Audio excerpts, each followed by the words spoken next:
안녕하세요. 반갑습니다. 저는 연세대학교 공과대학 글로벌융합공학부에서 컴퓨터과학 관련된 과목들을 가르치고 있는 교수 고정길이라고 합니다. 오늘 우리 짧은 시간을 통해서 제가 진행하고 있는 연구 분야, 즉 인공지능 기술과 모바일 컴퓨팅이라는 새로운 기술을 융합하는 그런 분야에 대해서 여러분들께 좀 소개해드리고 이 분야가 얼마나 재밌는지에 대해서 좀 말씀드리기 위해서 이번 강연을 하게 됐습니다. 그래서 발표 제목은, 오늘 강연 제목은 인공지능을 탑재한 모바일 컴퓨팅 기술이라는 이름으로 잡았고요. 인공지능 기술이 무엇인지, 그리고 모바일 컴퓨팅 기술이 무엇인지, 그리고 이 친구들이 두 개가 합쳐졌을 때 어떤 재미난 응용들을 우리가 만들 수 있을지에 대해서 오늘 살펴보도록 하겠습니다. 그래서 우선은 말씀드린 대로 인공지능 기술에 대해서 간단하게 좀 살펴보고요. 그리고 모바일 컴퓨팅 기술이라는 어쩌면 좀 생소할 수 있는 분야에 대해서 좀 살펴보도록 하고요. 마지막으로 모바일 컴퓨팅과 인공지능 기술이 함께 만나서 새로운 응용들이 어떤 응용들이 만들어질 수 있는지, 또 앞으로 미래는 어떤 전망이 있는지에 대해서 살펴보도록 하겠습니다. 우선 인공지능 기술에 대해서 좀 살펴볼게요. 일단 인공지능이라는 말은 사실은 많이 들어보셨죠. 뭐 언론에서도 많이 나오고, 예전에 뭐 알파고라든지 이런 그 이벤트들 이후로 상당히 우리 사회에 굉장히 큰 충격을 줬고, 이런 기술들을 통해서 정말 새로운 일들을 많이 할 수 있겠구나라는 어떤 그런 비전을 제시한 기술입니다. 인공지능 기술을 여러분들 각자 다양한 형태로 정의를 내리시고 있을 텐데요. 머릿속에서 인공지능 하면 가장 먼저 떠오르는 게 알파고이신 분들도 계실 거고요. 혹은 미국 제퍼디라는 퀴즈 프로그램에서 1등을 한 IBM사의 왓슨이라는 시스템이 갑자기 떠오를 수도 있고요. 혹은 자동차에 관심이 있으신 친구들이라면 자율주행 자동차를 생각하실 수도 있을 겁니다. 이제 기술적으로 조금 고민을 해보신 친구들 이 계시다면은 어떤 딥러닝, 머신러닝, 어떤 이런 아주 구체적인 기술명들을 생각하시는 분들도 계실 거예요. 이 모든 것들이 사실은 인공지능 기술이고요. 인공지능 기술이 잘 활용되는 그런 어떤 사례로 보시면 될 것 같습니다. 그래서 요거를 조금 더 정확히 정의를 하자면은 위키피디아, 우리가 뭐 절대적으로 믿으면 안 되지만 그래도 많이들 찾아보는 위키피디아 데피니션을 살펴보면은 영문 정의입니다. Artificial Intelligence, 즉 인공지능 기술은 Intelligence demonstrated by machine, 기계가 행하는 어떤 지능이다. 그러니까 사람이 갖고 있는 Natural Intelligence가 아닌 기계가 행하는 어떤 지능이다라는 아주 간단한 정의가 내려져 있습니다. 간단한 정의죠. 사실 이게 맞는 정의예요. 우리가 컴퓨터라는 어떤 도구에 지능과 유사한 어떤 그런 기능들을 부여를 하게 되고 이걸 통해서 마치 컴퓨터가 생각하는 것처럼 어떤 지능을 발휘하는 것처럼 만들어주는 게 인공지능 기술이라고 보시면 됩니다. 그래서 결국은 이 인공지능 기술이 나타난 배경에 대해서 살펴보면은 사람의 두뇌와 굉장히 유사한 기능을 하는 그런 컴퓨터 하드웨어와 소프트웨어의 기능들을 우리가 만들어낼 수 있을까 하는 그 궁금증에서 시작된 연구 분야예요. 그래서 뭐 예전에 일렉트로닉 브레인이라는 개념도 있었고, 최근에는 우리 머리에 있는 신경망을 모사해서 만든 인공신경망 기술도 이 인공지능 기술 안에 포함되어 있는 기술들입니다. 이제 이 인공신경망 기술은 결국은 어떤 방식으로 기계에다가 지능을 부여를 할 것인가, 지능을 부여를 하는 과정에서 사람의 신경망과 유사한 형태로 생긴 그 어떤 그래프를 만들어 보자 해서 이제 탄생된 게 인공신경망의 개념이고, 지금 최신의 인공지능 기술들은 대부분 인공신경망의 컨셉을 활용을 하고 있습니다. 자, 그렇다면 인공지능 기술의 응용 분야에 대해서 잠깐 좀 생각을 해볼까요? 여러분들 뭐 인공지능에 대한 이야기 많이 들으셨을 거고, 여기도 쓰이고 저기 쓰이고 뭐 많이 들어보셨을 건데, 가장 먼저 떠오르는 분야가 뭔지 좀 궁금한데요. 사실은 인공지능이라는 기술이 뭐 특정 분야에만 활용될 수 있는 기술이 아니고요. 사실 우리가 생각할 수 있는 모든 요소에 적용이 가능한 기술입니다. 우리가 사실은 컴퓨터라는 게 예전에는 책상에 앉아가지고 따닥따닥따닥 키보드를 치고 마우스를 똑깍똑깍 누르는 게 컴퓨터였지만 이제는 냉장고에도 컴퓨터가 있고요. 여러분의 보시는 테레비 안에도 조그만 컴퓨터가 들어가 있고요. 뭐 스마트폰은 당연히 이거는 컴퓨터고요. 자동차도 컴퓨터화 되어 가고 있고 이미 많은 부분 그렇게 됐고요. 우리 주변에 굉장히 많은 사물들이 컴퓨터의 기능을 할 수 있는 그런 컴퓨팅 기능을 할 수 있는 어떤 요소들을 갖추고 있습니다. 그 말인즉슨 이 장비들에게 지능을 부여하면서 조금 더 똑똑하게 만들고 조금 더 나를 잘 이해하게 만들고 하는 과정에서 인공지능 기술을 우리가 구현하고 활용할 수 있다는 거고, 그렇다면은 이 도구들을 우리가 활용하는 일상 속에 많은 응용들에서 모두 인공지능 기술이 활용될 수 있다라고 우리가 이야기를 할 수 있을 것 같습니다. 그래서 사실 인공지능의 연구 분야에 응용 분야에 대해서 제가 여쭤본 것 자체가 사실은 약간 조금 엉뚱한 질문이고요. 사실은 어디에 활용되지 않을 수 있을까를 오히려 고민을 하는 게 더 맞을 수도 있을 것 같습니다. 자, 응용 분야에 대해서 그래도 조금 정리해서 한번 살펴볼게요. 제 명색이 교수니까 한번 정리해서 한번 살펴보겠습니다. 일단은 뭐 헬스케어 분야 당연히 생각을 해볼 수 있겠죠. 의사 선생님들이 우리를 진료를 보시고 어떤 수술을 미리 준비하시고 집도하시는 과정에서 굉장히 많은 의학 지식들을 머릿속에 축적해 놓으신 거를 이제 풀어내시는 뭐 이제 그런 거라고 볼 수 있는데, 만약에 컴퓨터를 이와 같은 의학적인 지식을 컴퓨터에게 이런 의학적인 지식을 우리가 심어줄 수 있다면, 그리고 나서 이 친구한테 그 상황에 대해서 정확하게 설명해 줄 수 있다면 이 친구가 이거는 뭐 암 같은데요, 이거는 수술을 이렇게 해야 될 것 같은데요 라는 어떤 그런 예측을 해줄 수 있지 않을까 라는 관점에서 헬스케어에서의 인공지능이 굉장히 많이 화두가 되고 있고 많이 활용이 되고 있고 연구가 되고 있는 분야 중에 하나입니다. 그 외에도 교육, 경영, 경제, agriculture 등 다양한 관점에서 우리가 이 인공지능 기술이라는 거를 빠르게 도입할 수 있고 이미 활용하고 있는 사례들이 굉장히 많이 있습니다.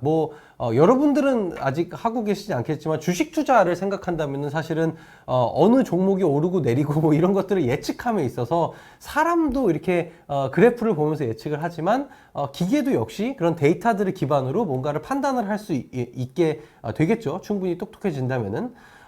경영의 관점에서도 어느 쪽에 인력을 어떻게 투입을 할 것인가를 고민을 하는 게 지금까지는 경영자의 노하우라고 우리가 판단을 해왔지만, 물론 그 노하우가 굉장히 중요한 어떤 그런 요소들이 우리가 컴퓨터로서 뽑아낼 수 없는 요소들이 있겠지만, 그래도 덜 숙련된 어떤 그런 경영자에 비해서는 굉장히 많은 히스토리컬 데이터를 훈련을 시켜서 그걸 기반으로 기본적인 경영 디시전을 할 수 있도록 혹은 도와줄 수 있도록 우리가 시스템을 충분히 설계해 볼 수 있습니다.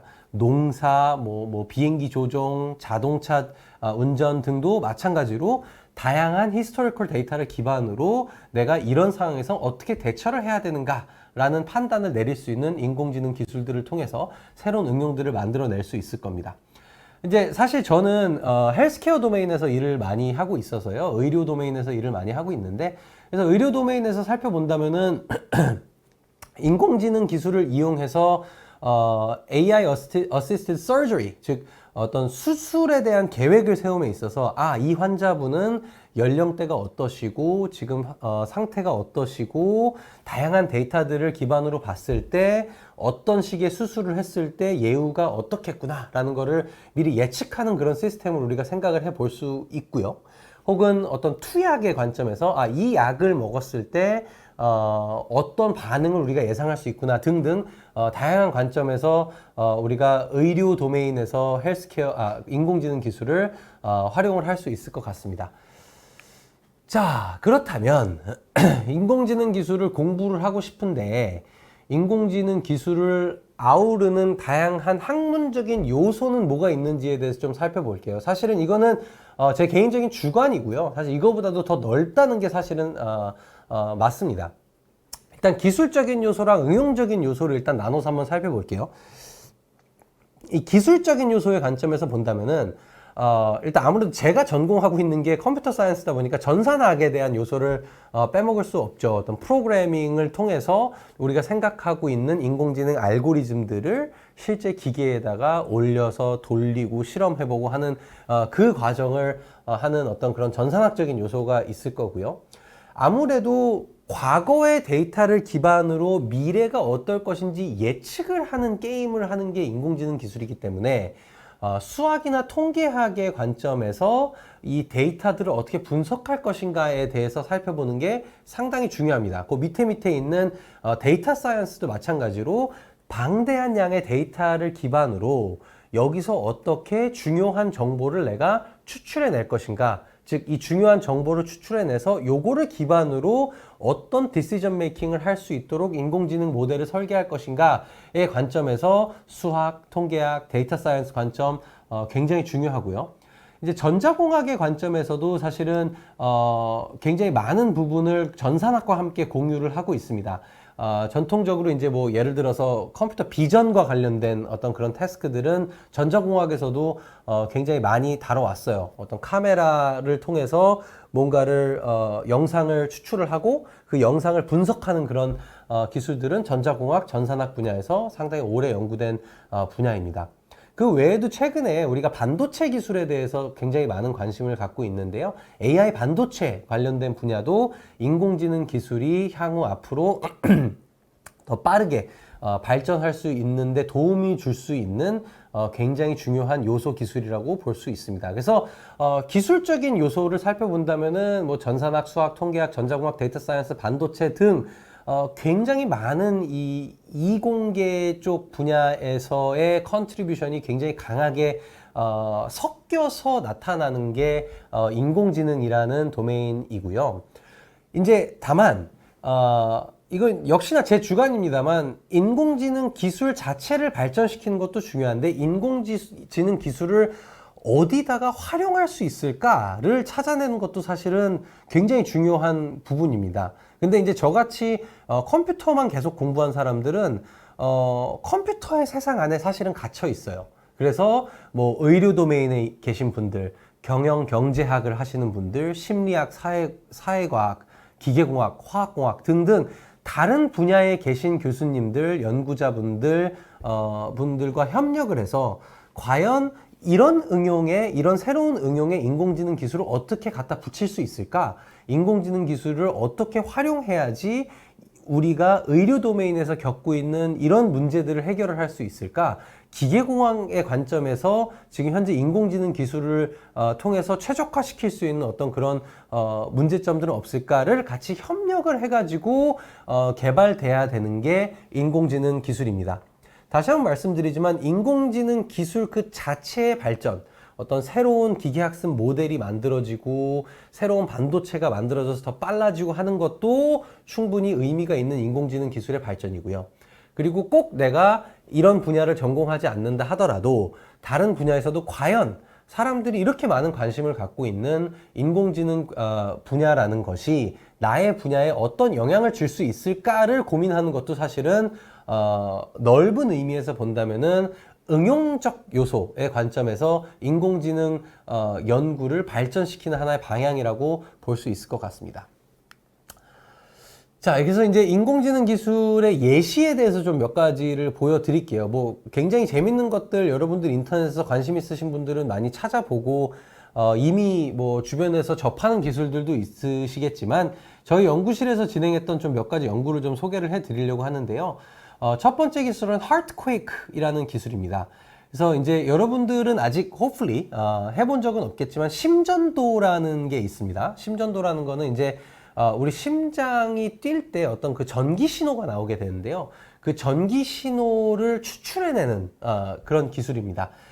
결국 이 전기 신호를 잡기 위해서는 일반적으로는 몸에 전극을 이렇게 붙여요. 몸에 전극을 붙인 다음에 이 전극에서 나오는 전기 신호들을 증폭시켜서 지금 심장이 이렇게 뛰는구나 라는 거를 분석을 하게 되는데요. 여러분 드라마에서 보면은 이렇게 병상에 누워있을 때 이렇게 삐 삐 하고 이렇게 뛰는 요 신호들 있죠. 요게 이제 심전도 신호라고 하는 겁니다. 우리 심장이 얼마나 건강한지, 얼마큼 잘 작동하고 있는지를 분석하는데 굉장히 중요한 요소 기술인데요.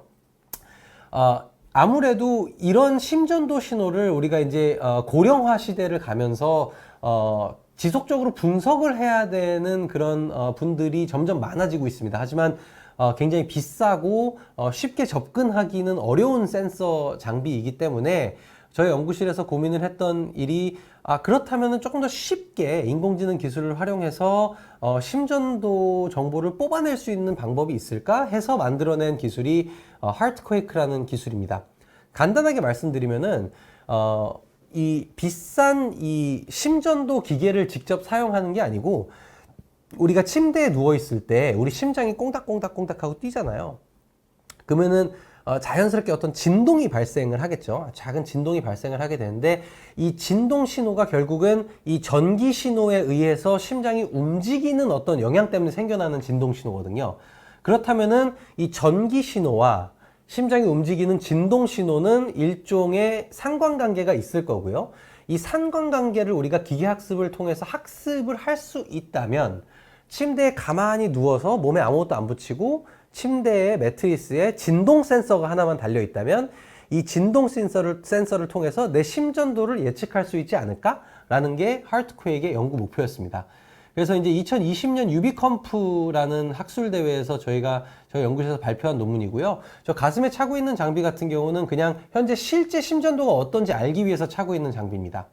그래서 이제 사용자가 이런 식으로 침대 매트리스에 이렇게 눕게 되고요. 그럼 밑에 이 진동을 뽑아낼 수 있는 센서가 부착되게 됩니다. 그러면은 이 진동을 우리가 증폭시키고 라즈베리 파이를 통해서 수집을 해서 서버로 데이터를 보내게 돼요. 서버에선 이 데이터를 받아와서 요런 식의 진동이라면은 아마도 심전도, 심장이 갖고 있는 전기 신호는 요럴 거야 라는 걸 예측을 하는데 저 맨 위에 보시는 신호가 실제 우리가 수집하는 진동 신호고요. 두 번째 보시는 신호가 우리 하트퀘이크라는 시스템을 통해서 예측을 한 심전도 신호고요. 그리고 마지막이 실제 이 사람의 심전도 신호입니다. 보시면은 약간의 노이즈가, 약간의 잡음이 껴있긴 한데 어느 정도는 이 심전도가 뛰는 패턴을 잘 맞추는 거를 보실 수 있습니다. 즉 인공지능 기술을 통해서 심장에서 일어나는 진동과 심장의 진동을 만들어내는 그 전기 신호 간의 상관관계를 학습을 하고 그 학습된 결과를 바탕으로 추후에는 진동 신호만 받았을 때 전기 신호를 역으로 내뿜어 줄 수 있는 뭐 요런 시스템이라고 생각을 하시면 됩니다. 그래서 인공지능 기술이 헬스케어에서 활용된 하나의 사례이고요. 다음도 이제 저희가 사실 지금 진행하고 있는 연구인데 마찬가지로 의료 분야입니다. 그래서 우리가 이비인후과를 가는 이유가 상당히 뭐 다양한데 뭐 그냥 목이 부어서 가는 경우도 있고 뭐 굉장히 다양한 이유로 이비인후과를 가는데요. 이제 뭐 대학병원 이비인후과 같은 경우 이제 중이염 이런 것들에 대한 수술 같은 거를 많이 진행을 합니다. 그래서 이제 이 귀 안쪽에 이제 그 염증이 생기는 건데요. 염증이 심해지면 이제 수술을 하고 이 안에 이제 뭐 뼈를 이렇게 긁어내고 뭐 이제 이런 무지막지한 과정들을 이제 거치게 돼요. 근데 이제 이 CT 영상을 이제 찍게 되거든요. 뭐 이제 머리 이제 CT 영상을 찍은 다음에 CT 영상을 기반으로 이제 수술 계획을 짜게 되는데 이제 그 과정을 이제 돕기 위해서 저희가 진행하고 있는 연구입니다. 그래서 CT 영상들을 원래는 의사 선생님들이 일일이 쫙 넘겨보면서 요 지점이 문제가 있고 그래서 뭐 어떤 식으로 우리가 수술 접근을 해야 되고 이런 계획을 세우시는데 요거를 우리가 컴퓨터로 한번 자동화 시켜보자 해서 CT 영상을 쫙 입력을 받으면은 따다다다닥 문제가 되는 지점들을 이 친구가 찾아내서 의사 선생님들이 많은 환자들을 보시니까요. 많은 환자를 봄에도 불구하고 좀 더 효율적으로 일을 하실 수 있도록 서포트 해주는 시스템의 관점에서 인공지능 기술을 저희가 활용을 하고 있습니다. 그래서 뭐 두 가지 인공지능 기술에 대해서 간단하게 좀 말씀을 드렸는데요. 뭐 굉장하죠. 사실은 뭐 이 외에도 사실 뭐 자동차 자율주행만 생각해도 이거는 사실 어마어마한 기술입니다. 지금까지 사람이 운전을 막 신경 써서 항상 해왔던 거를 사람은 운전을 할 때 도로를 보면서 이런 상황에선 저렇게 대응하고 저런 상황에선 저렇게 대응을 해야 되는구나. 도로의 규칙들은 이런 거구나. 라는 거를 기계가 알아서 학습을 해가지고 차차차차 차선도 바꿔주고 뭐 교차로에서 회전 좌회전 우회전 막 바꿔주고 한다는 게 굉장히 놀라운 일이잖아요. 그렇다면은 과연 우리가 인공지능 기술의 끝으로 온 것인가? 과연 what's next? 이 다음 우리가 봐야 될 거는 무엇인가에 대해서 저를 비롯한 많은 연구자들이 고민을 많이 하고 있습니다. 그래서 사실은 이제 제 관점에서는 이 다음 스테이지는 과연 우리가 이 지능을 컴프레스 시킬 수 있을까? 압축시킬 수 있을까라는 질문이 되게 재밌게 느껴져요. 우리가 지금은 사실은 서버에서 그 인공지능 모델들이라고 하죠. 이 모델들을 연산하는 경우가 상당히 많거든요. 이 서버에는 어마무지한 이 컴퓨테이션 파워가 들어가 있습니다. 그냥 좋은 인텔 i7 CPU 정도 들어가 있는 게 아니고요. 여러분 게임 좋아하시는 분들 GPU라고 아시죠? 그래픽 프로세싱 유닛이라고 해서 굉장히 빠르게 연산을 할 수 있는 그런 장비인데, 그런 장비들이 막 꽂혀 있는 장비에서 굉장히 복잡한 딥러닝 모델들을 돌리는 게 사실 지금의 현실입니다. 그래서 과연 그렇다면 이 서버 단에서 지금 돌리고 있는 인공지능 기술, 이 인텔리전스를 인베디드 혹은 모바일 장비로 우리가 옮겨볼 수 있을까라는 게 사실은 제가 최근에 갖고 있는 그리고 제가 연구를 진행하고 있는 궁금증이자 연구 분야입니다. 그래서 우리가 인베디드 보드라고 하면 이제 내장형 보드라고 해가지고요. 여러분 그러진 마세요. 근데 만약에 냉장고를 그냥 다 뜯어버리면요, 그 안에 조그만 이렇게 저기 보시는 저런 이제 초록색 이런 보드들이 들어 있습니다. 그 안에는 이제 연산을 할 수 있는 CPU와 비슷한 그런 장치들도 들어가 있어요. 그래서 이런 친구들을 우리가 인베디드 플랫폼 혹은 내장형 컴퓨터라고 이야기를 하는데요. 아무래도 여러분들이 사용하시는 PC, 노트북에 비하면은 굉장히 저사양이겠죠. 그렇죠? 하지만 우리가 만약에 이 인텔리전스를 그런 친구들한테까지 넣을 수 있다면 냉장고를 갖고도 냉장고 안에서도 굉장히 새로운 응용들을 만들어낼 수 있지 않을까라는 질문. 또는 스마트폰도 컴퓨터죠. 스마트폰은 아마 실수로 까보신 분들 계실 거예요. 열어보시면 마찬가지로 저런 비슷하게 생긴 이렇게 보드 같은 게 하나 들어있고 막 칩들이 박혀 있습니다. 그 칩들 중에는 마찬가지로 CPU의 역할을 하는 친구들도 있고요. GPU의 역할을 하는 친구들도 있습니다.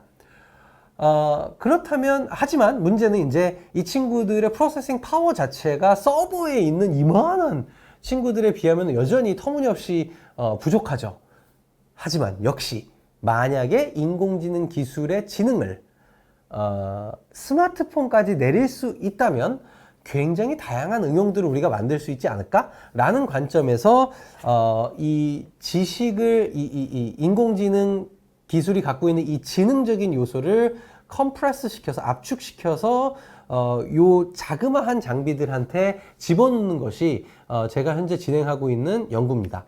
자, 그렇다면은 결국에는 이 모바일 컴퓨팅 장비들에게 인공지능 기술을 집어넣는다는 건데, 모바일 컴퓨팅이라는 게 뭔지에 대해서도 간단하게 좀 살펴볼게요.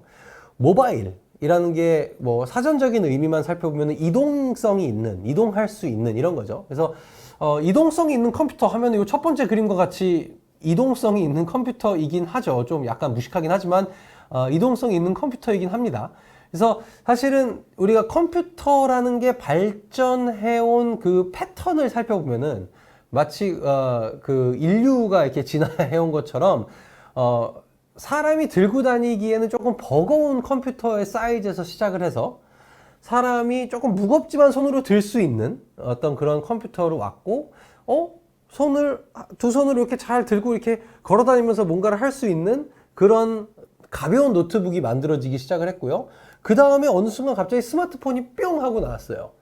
그래서 내 손 안에 컴퓨터가 생기게 됐고 내 주머니에는 항상 컴퓨터가 있게 됩니다. 그래서 사람들이 움직이면서 이동 중에도 쉽게 컴퓨팅 기술을 활용할 수 있는 그런 환경이 갖춰진 겁니다. 이게 바로 모바일 컴퓨팅 기술이 발전하게 된 그런 배경이라고 보시면 됩니다. 역사적으로 조금 살펴보면은 일단 지금 스마트폰 우리 혹은 모바일 컴퓨팅을 3세대 컴퓨팅이라고 정의를 내릴 수가 있는데요. 일단 1세대 컴퓨팅은 여러분들 중에서는 보신 분들이 아무도 없습니다. 여러분들 중에서 여러분들 중에서 이제 좀 연령대가 높으신 분들이 지금 보고 계시면은 보셨을 수도 있을 텐데, 학생 여러분들 중에서는 1세대 컴퓨팅 장비가 동작하는 것을 본 적은 아마 없을 겁니다. 박물관에서만 봤지. 저기 사진에 보시는 저게 컴퓨터 한 대예요. 저게 컴퓨터 여러 대가 있는 게 아니고요.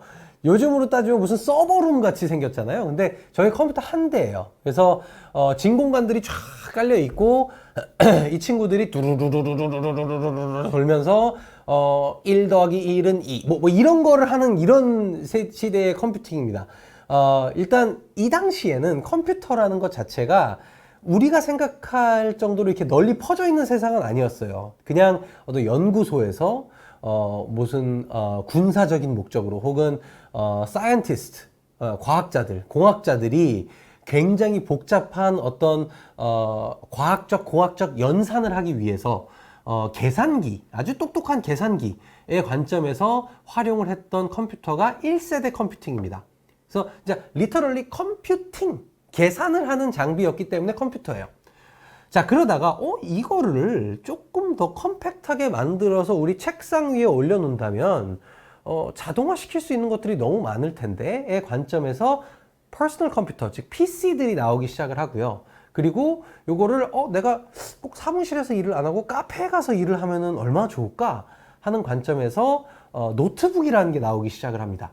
그래서 일단 일반 사무직 그리고 학생들한테 이 장비들이 보급이 되기 시작을 하고요.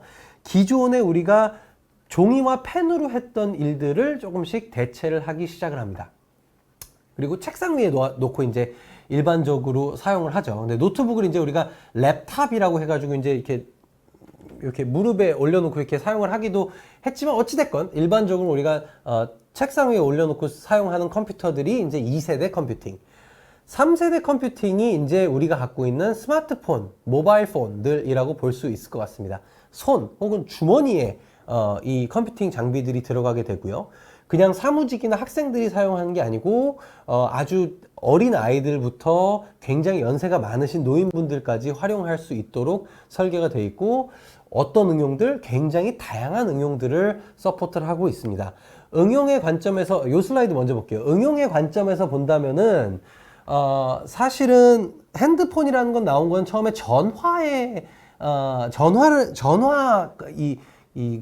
그 목소리의 통신을 위해서 나타난 개념이죠. 근데 이제 스마트폰이 나오기 시작하면서 목소리의 통신이 아닌 데이터의 통신의 목적으로 이 폰이라는 개념이 달라지기 시작을 합니다. 그래서 이게 지금 2017년 데이터임에도 불구하고 페이스북, 유튜브, 페이스북 메신저, 구글 서치 이런 것들이 어마어마하게 많이 사용이 돼요. 여러분들, 특히 학생 여러분들, 하루에 전화 통화하는 횟수보다 카톡 주고받는 횟수가 당연히 더 많고요.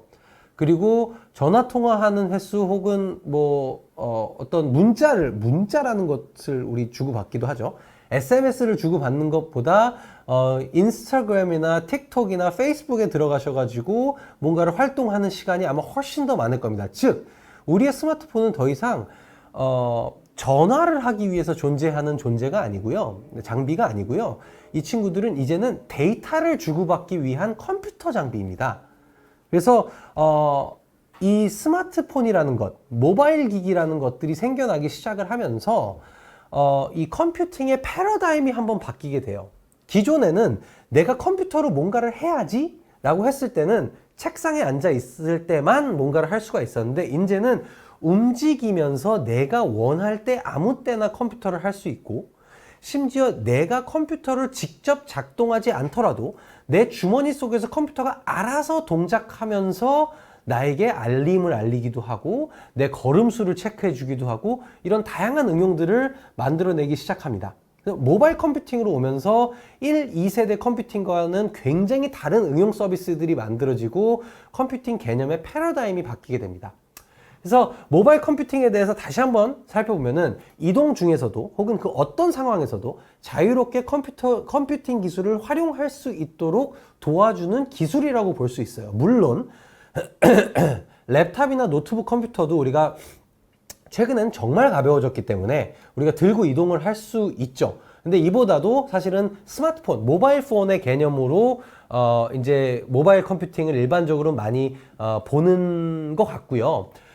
그리고 여기서 한 단계 더 나가서 뭐 애플워치라든지 아니면은 뭐 어떤 뭐 구글 글래스라든지 혹은 다양한 형태의 리스트밴드, 웨어러블 장비들을 통해 가지고 다양한 형태의 모양의 그런 모바일 컴퓨팅 기기들을 우리가 활용을 하고 있습니다. 이 친구들에 대한 특징을 살펴보면은 기본적으로 무선의 연결성을 갖고 있어요. 스마트폰을 들고 있는데 이걸 여기다 이서넷 케이블 뚝 연결해가지고 쓰는 건 말도 안 되죠. 와이파이, 블루투스, 셀룰러 네트워크 등을 이용을 해가지고 데이터를 원격으로 주고받고 하고 있고요. 자체적으로 굉장히 다양한 형태의 프로세싱 파워를 갖고 있습니다. 그리고 이 안에서는 아까 봤던 소셜 네트워크 서비스, 통신 서비스, 이메일 웹 클라이언트 서비스 등등 굉장히 다양한 서비스들이 있어요.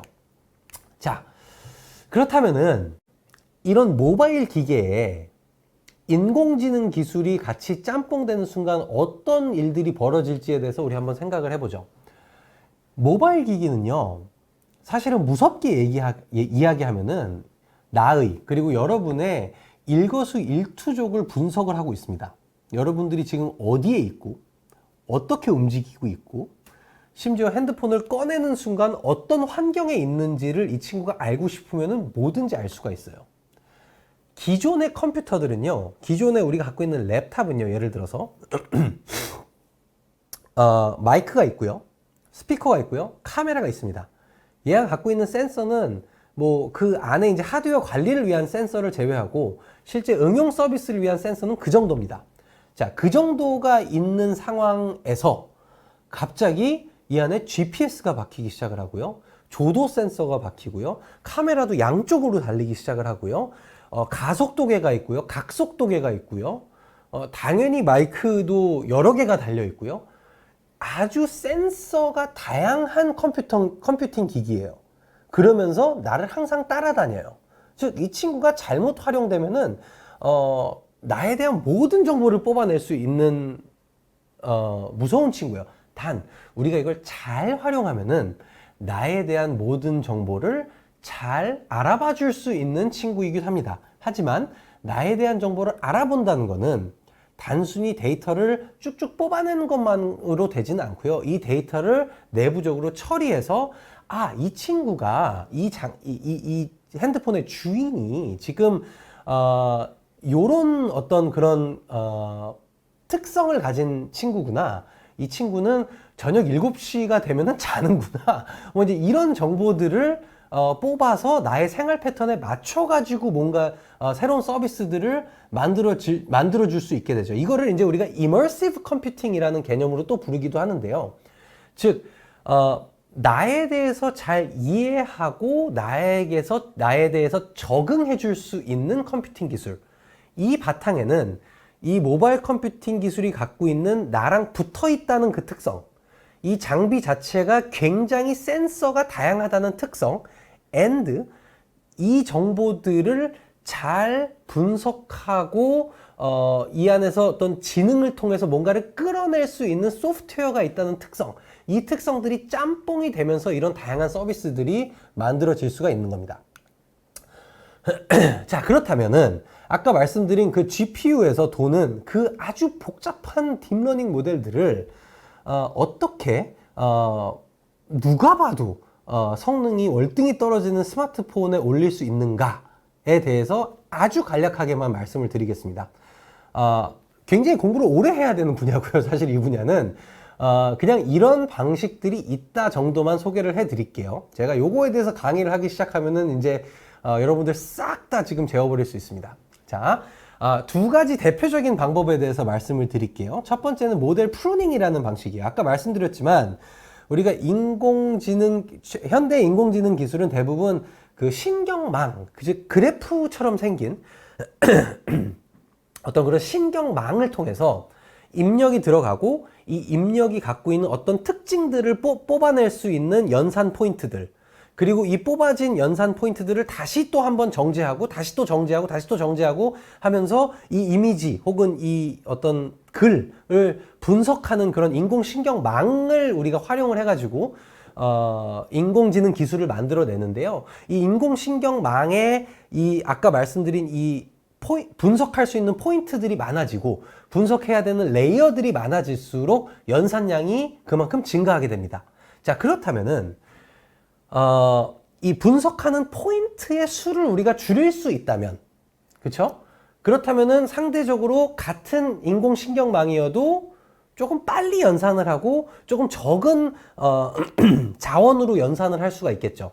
자, 이게 프루닝 기술입니다. 즉, 만약에 이걸 저 보시는 저 동그라미 하나하나를 우리가 이제 노드라고 제가 표현을 할게요. 이게 인공신경망 안에 있는 노드들인데요. 이 노드 하나하나가 모두 다 같은 중요도를 갖는 건 아닙니다. 즉, 어떤 결과를 도출함에 있어서 특정 노드들은 아주 미미한 결과의 차이를 가져올 수도 있어요. 그런데 연산을 하는 데는 시간이 많이 들 수도 있는 거죠. 그러다 보면은 괜히 필요 없는 연산을 사실상 하게 되는 거거든요. 그러면은 모델 프루닝 과정은 이런 부분들을 잘라주는 겁니다. 그래서 실제 저 노드들을 없애기도 하고요. 혹은 노드들 간의 연결성을 없애기도 하고요. 하면서 처음에는 굉장히 복잡했던 인공신경망을 조금 더 심플리파이 시켜주는 과정을 모델 프루닝이라고 하는 거예요. 두 번째, 모델 퀀타이제이션이라는 친구는 우리가 저 모델이 결국에는 숫자들이 적혀 있겠죠. 저 안에서 뭐 요거를 이렇게 계산했더니 0.8이야. 0.75537851232야. 뭐 이렇게 쭉 어떤 이런 숫자들이 있겠죠. 근데 내가 저장하는 숫자가 소수점 셋째짜리고, 내가 저장하는 숫자가 소수점 열째짜리고, 내가 저장하는 숫자가 소수점 32개짜리다 라고 하면은 아무래도 소수점 32개짜리는 굉장히 많은 연산 자원들을 필요로 하겠죠. 그에 반해서 그래서 0.38과 0.38235737를 본다면은 이 끝에는 굉장히 미미한 차이일 수도 있겠지만 괜히 숫자가 많아지기 때문에 연산 자원을 많이 사용하게 될 수도 있어요. 그러다 보니까 오케이, 0.38 이후로 그냥 잘라, 안 쓸래 그냥 라고 이야기를 하는 게 아주 심플하게 이야기하면은 퀀타이제이션이라는 개념입니다. 나는 이렇게 복잡하게 숫자를 쓰지 않고 숫자를 단순화시켜서 사용을 할래 해가지고 모델 퀀타이제이션을 통해 가지고 우리가 연산을 줄일 수가 있어요. 그래서 이런 과정들 외에 굉장히 다양한 과정들을 통해서 우리가 인공지능 기술을 우리 스마트폰 안으로, 인베디드 기기들 안으로 꾸겨 넣기 시작을 할 수가 있습니다. 오케이? 자, 그래서 뭐 밑에 그냥 We're putting complex models on a low calorie diet라고 이야기를 했는데 literally 그거예요. 굉장히 복잡한 모델을 다이어트 시키는 거예요. 살 빼게 만드는 거예요. 살을 빼도 나는 나예요. 이 모델의 특성은 최대한 유지를 하면서 이 친구들을 샥 슬림하게 만드는 게 인공지능 모델 경량화 기술입니다. 자, 그렇다면 이런 경량화 기술을 통해서 우리가 무엇을 할 수 있는지에 대해서 응용들에 대해서 좀 몇 가지만 좀 살펴볼게요. 역시 저희 연구실에서 진행했던 일인데요. 스마트폰 영상 기반의 수어 번역 시스템입니다. 우리 한국에는 두 개의 공용어가 있습니다. 하나는 한국어, 두 번째는 한국 수어입니다. 우리가 수화라고 흔히 이야기를 하는 한국 수어가 있습니다. 근데 이제 이 수어를 아시는 분들도 계시겠지만 저는 사실 이 프로젝트를 하기 전까지는 전혀 몰랐었어요. 그래서 이 수어를 하시는 분들을 사실은 근데 우리가 커뮤니케이션이 돼야 되잖아요. 대화가 돼야 되는 상황들이 굉장히 많아서 스마트폰을 통해서 그냥 수어 번역을 좀 해볼 수 없을까라는 생각에서 저희가 시작했던 연구입니다. 그래서 스마트폰을 이렇게 딱 이렇게 보면서 여기 앞에 세워놓고 카메라를 갖고 누가 이렇게 수어를 이렇게 하시면은 우리가 그 수어를 기반으로 그 영상을 기반으로 이분이 어떤 단어를 이야기를 하고 있구나를 분석을 하는 겁니다. 그러기 위해서는 어떤 특정한 손 동작, 커피, 이런 동작에 대해서 이건 커피다라는 그 정보를, 그 지능을 이 스마트폰이 갖고 있어야 되죠. 그거를 인공지능 모델에 넣어놓는 겁니다. 여기서 이제 3D CNN이라는 특정한 모델을 사용을 했는데, 관심 있는 분들은 뭐 그냥 아까 말씀드린 위키피디아 찾아보면은 굉장히 정보가 많이 나오고요. 어쨌든 영상을 분석하기 좋은 모델을 사용을 해서 이 수어 영상을 분석을 해서 이런 단어를 말씀을 하셨구나, 이런 문장을 말씀하셨구나를 우리 수어를 사용하지 않는 사람들이 농인들과 함께 대화를 할 수 있도록 도와주는 그런 시스템을 만들었고요. 아무래도 이 수어 하시는 분들의 영상을 찍게 되기 때문에 이 영상을 서버로 보내가지고 분석하는 게 사실은 이분들의 프라이버시의 관점에서 프라이버시 침해가 일어날 수 있는 부분이라, 되도록 스마트폰 안에서 모든 연산을 해보자 해서 딥러닝 모델을 스마트폰 안에다가 집어넣고 이 수어 번역을 진행했던 연구의 하나의 예시입니다. 또 다른 예시인데요. 이거는 저희가 화학공학 하시는 분들이랑 같이 연구하는 거예요. 그래서 여러분들 새로운 집에 이사 가면 뭐 새집증후군이다 이런 것들 있죠. 이제 새집증후군이라는 게 사실은 어떤 특정한 유기화학물에 의해서 발생되는 거거든요. 어떤 그 유기화학물이 공기 중에 있으면 그걸 들이마시면서 어떤 이제 몸에 이상이 생기는 그런 현상인데, 이런 유기화학물들을, 다양한 형태의 유기화학물들을 추출해낼 수 있는 센서를 만드신 화학공학 팀이 있었어요. 이 팀 분들이 요 센서가, 여기 보시는 요 센서가 어떤 특정한 화학물질이 닿으면은 색깔을 바꾸거든요. 그래서 UV 라이트를 쏴주면은 요 색깔이 어떤 화학물질과 만났냐에 따라서 이게 달라지게 돼요. 근데 이제 이거를 분석하려면 이제 또 갖고 와가지고 사진 찍어서 분석하고 해야 되니까 그건 복잡하다. 그러지 말고 우리가 스마트폰을 통해서 찰칵 하고 저 영상을 찍었을 때 저 색 변화를 짜자자자자 검출을 해서 요 화학 물질은 아마 뭐 벤젠일 겁니다. 뭐 요런 식으로 어떤 특정 공기 중의 화학 물질을 스마트폰 안에 있는 기계학습 모델을 통해서 검출해낼 수 있는 그런 시스템을 함께 연구를 하기도 했습니다. 마찬가지로 스마트폰 안에 인공지능 모델들을 집어넣어서 내가 손쉽게 어느 환경에서나 데이터를 분석할 수 있도록 만들어 놓은 시스템이고요. 세 번째 보여드릴 기술은 스마트폰 시선 추적 기술이에요. 여러분들이 스마트폰 보고 있으면은 이렇게 스크린에 다양한 곳을 보죠. 네. 근데 이제 뭐 의료 목적이라든지 아니면은 뭐 상품 분석의, 앱 분석의 관점에서 여러분들이 시선이 어디 머무르는지를 좀 분석을 해야 될 필요성들이 있을 때가 있거든요. 하지만 이제 스마트폰에 정확히 내가 어디를 보고 있는지를 알기가 쉽지가 않잖아요. 그래서 제가 스마트폰을 바라보고 있을 때 여기는 카메라가 내 눈을 찍게 되고, 요 찍는 거를 이용을 해가지고 그렇다면은 이 친구가 보는 각도가 어디다, 어느 방향을 보고 있다를 봐서 스마트폰의 위치를 찝어주는 거죠. 자, 근데 요 안에도 마찬가지로 게이즈 에스티메이션, 즉 내가 지금 보고 있는 시선을 분석하기 위한 딥러닝 모델이 들어갑니다. 그래서 마찬가지로 여기서도 딥러닝 모델을 경량화 시켜서 우리 눈이 갖고 있는 고유의 특성, 시선이 그냥 이렇게 한 군데에 탁 포커스가 맞춰지더라도 정확하게 맞는 게 아니고 살짝 흔들리는 그런 특성들, 아니면은 내가 지금 바라보고 있는 각도와 실제 내 눈에서 받아들여지고 있는 그 카파 앵글이라는 그 오차각이 있는데, 그 오차각을 고려해서 이 모델을 설계하고 모델을 스마트폰에 들어갈 수 있도록 경량화시켜서 내가 스마트폰에 정확히 어느 지점을 보고 있는지를 분석할 수 있는 딥러닝 모델을 하기도 했습니다. 자, 마지막으로 소개해드릴 모바일 인공지능 기술의 예시인데요. 여러분들 심박하면은 이렇게 되고 있으면은 1분에 얼마 뛰고 있구나, 뭐 이거를 우리가 볼 수가 있죠. 이게 이제 심박이고요.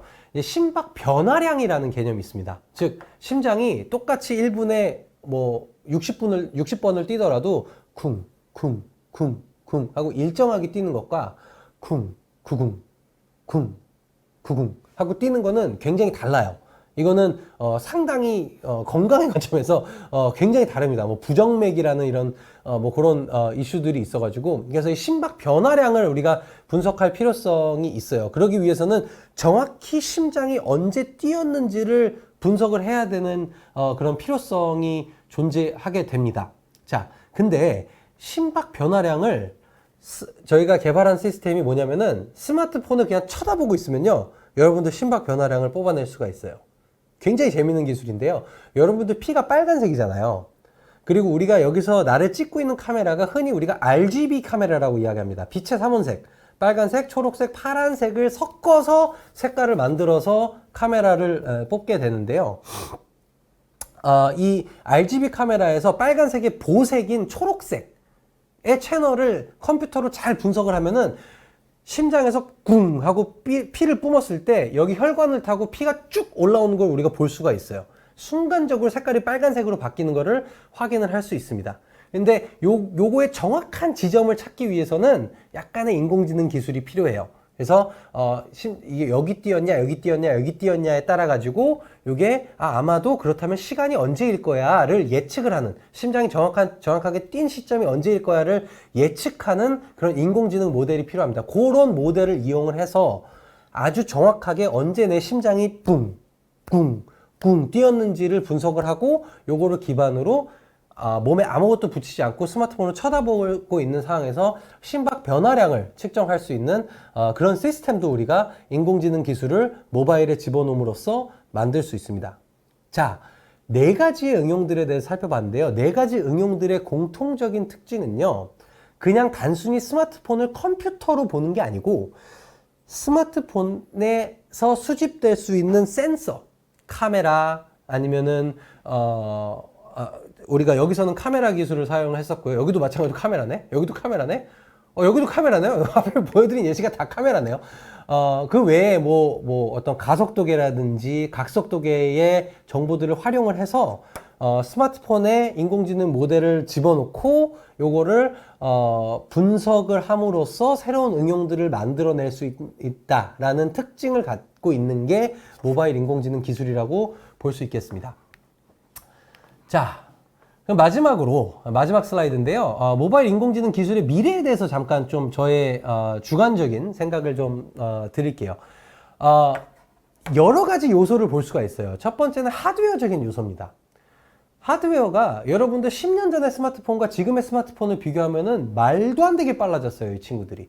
아주 빠른 속도로 스마트폰 기술이 빨라지고 있습니다. 아까 제가 스마트폰이 갖고 있는 컴퓨팅 성능이 서버에 비해서 너무 많이 부족합니다라고 얘기했지만, 서버에 있는 GPU 하나와 스마트폰에 있는 GPU 하나만 놓고 본다면은 최근에는 한 7분의 1에서 10분의 1 성능까지는 따라왔습니다. 그러니까 아주 말도 안 되게 떨어지는 성능은 아니에요. 스케일이 어느 정도 되는 성능이고요. 아주 빠른 속도로 스마트폰의 연산 성능이 빨라지고 있습니다. 이런 그 하드웨어 기술적인 변화가 있고요.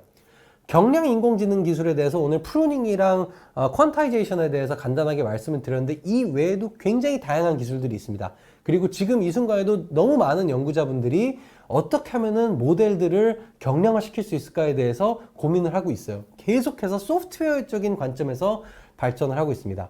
스마트폰에 있는 다음은 센서들이 점점 더 다양한 센서들이 들어오고 있고 점점 더 고성능의 센서들이 들어오기 시작을 해요.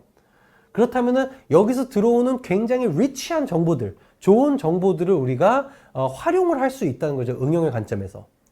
마지막으로 새로운 응용기기들이 계속 나오고 있어요. 처음엔 스마트폰에서 끝나는 줄 알았죠. 스마트워치가 나왔어요. 거기서 끝나는 줄 알았죠. 스마트 웨어러블이 나오기 시작했어요. 끝나는 줄 알았죠. 글래스가 나오기 시작해요. VR이 나오고 AR이 나오기 시작을 해요. 이 모든 것들이 다 모바일 컴퓨팅 기기들입니다. 얘네들이 새로운 응용을 위해서 나오는 거기 때문에 이런 새로운 응용을 위한 기기들, 다양화되고 고성능화되는 센서들, 그리고 점점 더 경량화되는 인공지능 기술, 점점 더 빨라지는 하드웨어, 얘네들이 합쳐지면서 이 다양한 기술들이 합쳐지면서 굉장히 다양한 응용들이 만들어질 거고 아주 많은 니즈가 발생할 분야로 보고 있습니다.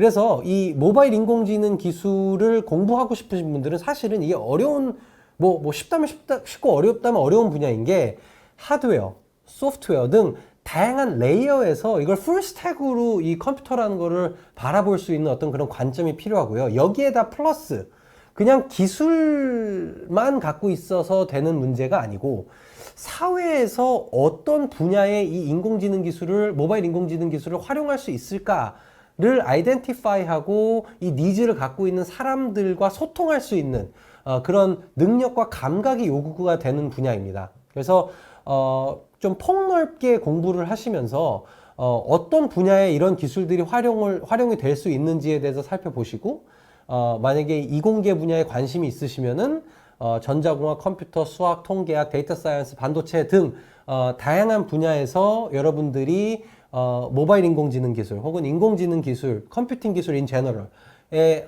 기여할 수 있는 부분이 어떤 부분이 있는지에 대해서 살펴보시면서 고민하시면서 앞으로 우리 이 분야를 이끌어 가실 수 있는 인재들로 여러분들이 좀 발전해 오셨으면 좋겠습니다. 네. 여기까지 해서 제 발표를 마치고요. 여기 저희 연구실 홈페이지 있으니까 저희 관련된 연구들 관심 있으시면 홈페이지 오셔서 살펴보시고, 오늘 뭐 라이브 Q&A도 받겠지만 혹시 부끄러워서 질문 못 하시는 학생들은 제 이메일로 오늘 이 영상 보고 연락드린다고 보내주시면은 제가 짬짬이 답변을 드리도록 하겠습니다. 네. 그래서 여기까지 발표는 어느 정도 마치고 지금 라이브 Q&A가 저는 한 개도 안 들어올 줄 알았는데 질문이 3개나 들어와 있네요 지금. 그래서 이제 첫 번째 질문이 컴퓨터의 물리적 사이즈가 계속 작아지는 것 같은데 사이즈가 어디까지 작아질 거라고 생각하시나요? 라는 질문입니다. 굉장히 좋은 질문이고요. 사실은 2000년대 초반에 이 스마트 더스트라는 개념이 있었어요. 더스트, 먼지. 먼지처럼 작게 만들겠다. 그래서 이렇게 불어가지고 쫙 컴퓨터 수만 개를 공기 중에 뿌리겠다라는 그런 야심찬 계획이 사실은 있었습니다. 물론 지금도 그 꿈을 향해서 연구를 계속 하시는 분들이 있고요. 그래서 제가 본 장비 중에 가장 작은 장비는 최소한 1mm, 1mm, 1mm 큐브 장비였습니다. 요 안에 프로세서 있고 배터리 달려있고 간단한 센서들도 달려있는 1mm, 1mm, 1mm 장비까지 봤고요. 물론 이 친구가 갖고 있는 연산의 성능은 굉장히 제한적이죠.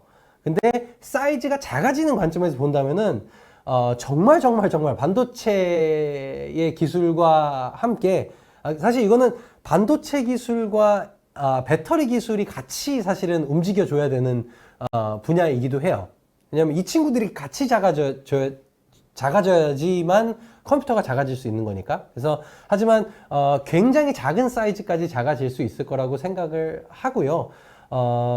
뭐 나중에는 뭐 무섭게도 어쩌면 우리 피부에다가 임플란트 하는 그런 장비들도 나오지 않을까요? 뭐 저는 뭐 조심스럽게 그렇게 예측을 한번 해봅니다. 네.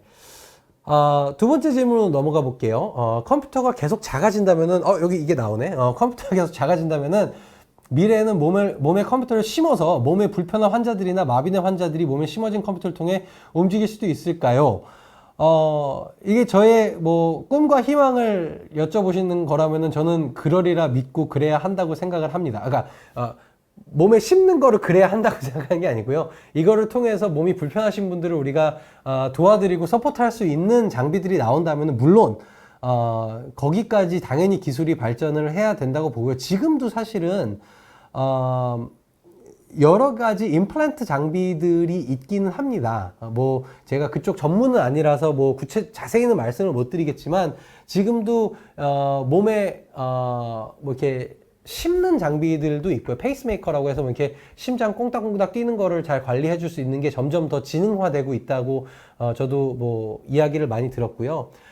캡슐 내시경 같은 것도 해요. 내시경을 할 때 이렇게 조그만 알약 사이즈, 조그만 알약 아니라 조금 큰 알약 사이즈로 꿀꺽 삼키면은 얘가 카메라가 달려가지고 안에 들어가서 막 사진 찍고 나오는 뭐 이제 그런 장비들도 있고요. 이미 그런 방향으로 많이 발전을 하고 있고 분명히 점점 더 몸에 들어가는 형태로 컴퓨팅 기술이 계속 발전을 할 것 같아요. 제 생각에는. 네.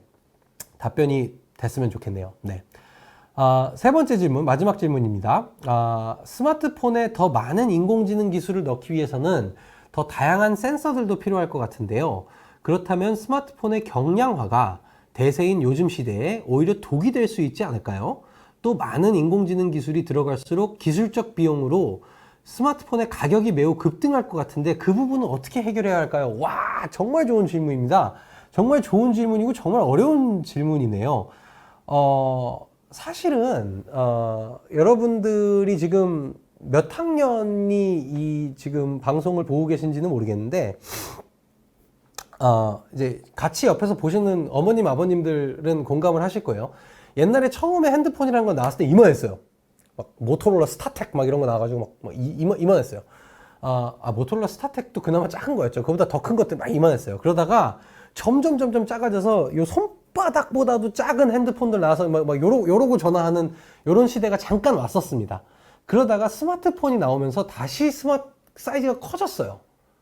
이 커진 이유 중에 하나가 디스플레이가 커져야 돼요. 디스플레이가 커지다 보니까 이 작아질 수 있는 데에 한계가 있어요. 그러니까 스마트폰이랑, 그러니까 아까처럼 임플란트 기기들은 작아지고 해도 상관이 없죠. 왜냐면은 나랑 유저랑 직접 인터랙트 할 수 있는 인터페이스가 제한적이기 때문에. 하지만 스마트폰은 내가 디스플레이를 보고 동작을 시켜야 되는 장비이기 때문에 이게 어느 정도 이상 사이즈가 작아지면은 홀로그램으로 뭐를 띄우기 전까지는 사실은 디스플레이 때문에 사이즈가 더 이상 작아질 수 없는 한계에 다다르게 됩니다. 요즘에 뭐 이렇게 폴더폰들 나오잖아요. 보면은 크기는 줄이고 싶은데 디스플레이는 살려야겠고 하다 보니까 이제 이렇게 접이식으로 이런 식으로 이제 나오기 시작을 하는 거예요. 그래서 사실은 어떤 사이즈의 측면에서는 좀 한계가 있지 않을까라는, 디스플레이에 어떤 변화가 생기고 배터리에 어떤 변화가 생기기 전까지는 사이즈의 측면에서는 일단은 좀 어느 정도 한계가 있을 것 같고요. 무게의 측면에서는 물론 무거워질 겁니다. 근데 사실은 센서 하나 때문에 무거워지는 것보다 요즘 핸드폰들 이렇게 뭐 한 5년 전 핸드폰이랑 지금 핸드폰 비교해보면 확실히 무거워요. 근데 사실은 대부분 배터리가 이제 안에 더 들어가고 막 구겨 놓으면서 그렇게 생기는 문제라고 저는 생각을 하거든요. 그러다 보니까 이 경량화와 사이즈의 문제는 사실은 좀 뺑글뺑글 도는데 배터리와 디스플레이, 여기가 사실은 더 핵심을 이루는 부분인 것 같아요. 그래서 그 다음에 이제 아마 요 문제들이 해결된 다음에는 말씀하신 대로 어떤 센서들의 관점에서도 아마 무게, 이들의 배터리 사용량 이런 것들을 아마 좀 더 심각한 문제를 우리가 보게 되지 않을까 이 이후에 라고 생각을 하고요.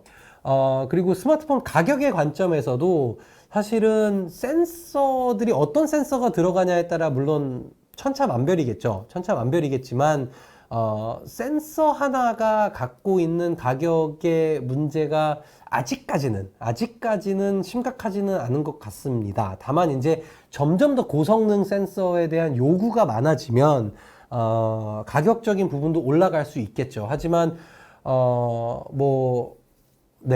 그거는 사실은 뭐 맞을 것 같습니다. 가격은 올라갈 수밖에 없을 것 같은데, 마찬가지로 이제 보급화가 되고 더 많은 사용자들이 사용하게 되면서 이 매스 프로덕션의 과정에서 아마도 가격이 좀 맞춰지지 않을까 하는 작은 희망은 있습니다. 지금 핸드폰 가격도 사실 너무 올랐어요.